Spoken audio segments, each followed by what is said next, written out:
Izin memperkenalkan diri, Taruna Politeknik Imigrasi tingkat 2, nama Metode Wiranto, NRT 2019.1723.1.01 dari kelas Hukum Keimigrasian A. Izin Pak, izin menjelaskan tentang definisi VPN. VPN adalah kepanjangan dari Virtual Private Network. Virtual adalah hal semu atau dunia maya, sedangkan private adalah hal yang bersifat pribadi. Sehingga private network ini tidak dapat diakses oleh seluruh orang atau hanya bersifat pribadi. VPN adalah teknologi komunikasi yang bisa membantu Anda untuk bersambung dengan jaringan publik. Selain itu, VPN itu pula juga bisa membuat Anda tersambung dengan jaringan lokal. Dengan VPN inilah akan didapatkan pengaturan dan hak yang sama seperti berada di jaringan LAN, meskipun sebenarnya Anda memakai jaringan publik. Macam-macam VPN. Yang pertama ada akses VPN. Akses ini disebut dengan juga VPDN atau Virtual Private Dial-up Network, yaitu koneksi user ke LAN yang digunakan oleh perusahaan kepada para karyawannya yang membutuhkan internet. Atau remote access VPN ini nanti juga bisa bekerja untuk mengakses semua data penting yang dibutuhkan. Sehingga bagian ini kerap dimanfaatkan oleh beberapa perusahaan. Yang kedua, Internet VPN. Jenis VPN ini sering disebut juga sebagai site-to-site VPN. Biasanya jenis VPN ini sering digunakan untuk menyambung antara kantor cabang dengan kantor pusat.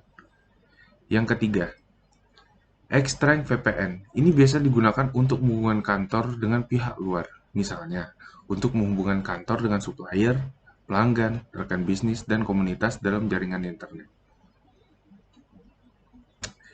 Selanjutnya saya akan menjelaskan tentang manfaat dari VPN. Yang pertama itu adalah remote access. Maksudnya menggunakan VPN ini kita bisa mengakses komputer ataupun jaringan kantor dari mana saja. Selama itu terhubung ke jaringan internet atau koneksi publik. Yang kedua adalah keamanan. Dengan menggunakan koneksi VPN, kita bisa browsing, searching dengan aman saat mengakses dunia maya atau jaringan internet publik, misalnya seperti hotspot internet yang ada di kafe-kafe. Yang ketiga, dapat menghemat biaya satu jaringan. VPN juga dapat dipakai sebagai cara alternatif untuk menggabungkan jaringan lokal yang cukup luas dengan biaya yang lebih rendah. Karena transmisi data yang digunakan pada VPN memakai jenis media jaringan internet atau jaringan publik yang sebelumnya telah ada tanpa perlu membangun jaringan itu sendiri. Terus saya akan menjelaskan cara kerja dari VPN atau eh, cara menggunakan VPN yang baik. Sederhananya adalah menggunakan enskripsi pertukaran data bahkan sebelum koneksi publik internet membacanya. Ketika terhubung dengan internet menggunakan koneksi VPN, itu seperti mengakses internet menggunakan lorong khusus, tidak menggunakan jaringan utama. Server VPN bertugas untuk meneruskan koneksi Anda ke situs yang ingin diakses. Jadi, koneksi yang Anda lakukan atau dikenali sebagai koneksi dari jaringan server VPN bukan jaringan yang digunakan pada saat itu.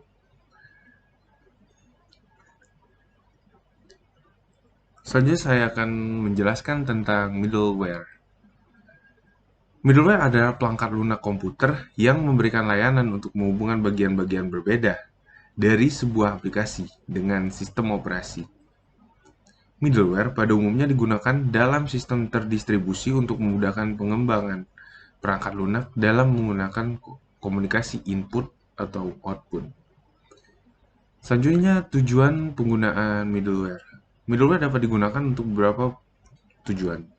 Seperti yang pertama, memberikan fasilitas atau programmer supaya dapat mendistribusikan objek akan dipakai pada beberapa bagian proses yang berbeda. Yang kedua, sebagai interkoneksi ke beberapa aplikasi dan masalah interoperabilitas, middleware menjadi sangat dibutuhkan untuk bermigrasi dari aplikasi mainframe ke aplikasi klien atau server, dan juga menyediakan komunikasi antar platform yang berbeda. Manfaat menggunakan middleware. Ya, middleware dapat memberikan manfaat tertentu, seperti penjelasan di bawah ini. Yang pertama, pada sistem yang terdistribusi, maka dapat dijalankan dua buah platform atau aplikasi secara bersamaan. Yang kedua, dapat melakukan komunikasi pada aplikasi yang berjalan di platform berbeda. Yang ketiga, adanya transparansi pada seluruh jaringan, sehingga dapat menyediakan interaksi dengan layanan atau aplikasi lainnya. Siap. Terima kasih, Pak.